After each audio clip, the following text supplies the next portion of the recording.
ആറ്റുകാൽ ക്ഷേത്ര പരിസരത്ത് രാവിലെ 9:45 അടുപ്പ് വെട്ട് ചടങ്ങിനൊപ്പം തന്നെ കിലോമീറ്ററുകൾ ചുറ്റളവിൽ ലക്ഷക്കണക്കിന് പൊങ്കാല അടുപ്പുകളിൽ തീ പടർന്നു.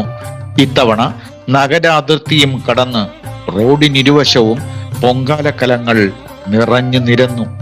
നാടിന്റെ നാനാഭാഗത്തു നിന്നും പൊങ്കാലയ്ക്കെത്തിയവരെ സഹായിക്കാൻ തിരുവനന്തപുരം നഗരസഭയും സർക്കാർ വകുപ്പുകളും പോലീസും പൗരസമിതിയും ഉൾപ്പെടെ സന്നദ്ധ സംഘടനകളും ജാഗ്രതയോടെ ഇടപെടുന്ന കാഴ്ച ഹൃദ്യമായി.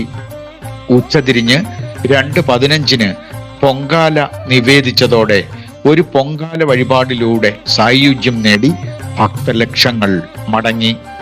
കേന്ദ്ര വ്യോമയാന മന്ത്രാലയത്തിന്റെ അനുമതി ലഭിച്ചതോടെ ഫ്ലൈയിംഗ് ക്ലബിന്റെ സെസ്ന വിമാനം ആകാശത്തു നിന്ന് നിവേദ്യ സമയത്ത് പുഷ്പവൃഷ്ടി നടത്തി. നിവേദ്യത്തിന് 2 മണിക്കൂർ മുമ്പ് തന്നെ വിവിധ സ്ഥലങ്ങൾ കേന്ദ്രീകരിച്ച് KSRTC ബസ്സുകൾ ഭക്തരെ കാത്തുകിടന്നു.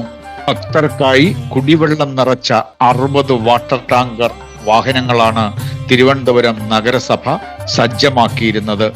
കുടിവെള്ളം മുടങ്ങില്ല എന്ന് ജലവിഭവ വകുപ്പ് മന്ത്രി റോഷി അഗസ്റ്റിനും വ്യക്തമാക്കിയിരുന്നു.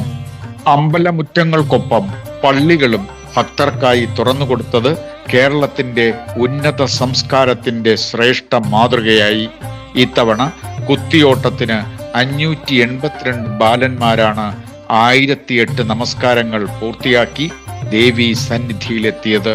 നഗരത്തിലും പരിസരത്തുമായി 4000-ലധികം പോലീസുകാരെ സുരക്ഷയൊരുക്കാനായി സർക്കാർ വിന്യസിച്ചിരുന്നു.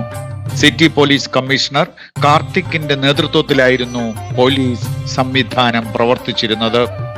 പൊങ്കാല കഴിഞ്ഞ് നഗരം വൃത്തിയാക്കൽ വലിയൊരു ടാസ്ക് ആണെന്നത് കൊണ്ട് തന്നെ 3500 തൊഴിലാളികളെയാണ് കോർപ്പറേഷൻ രംഗത്തിറക്കിയത്.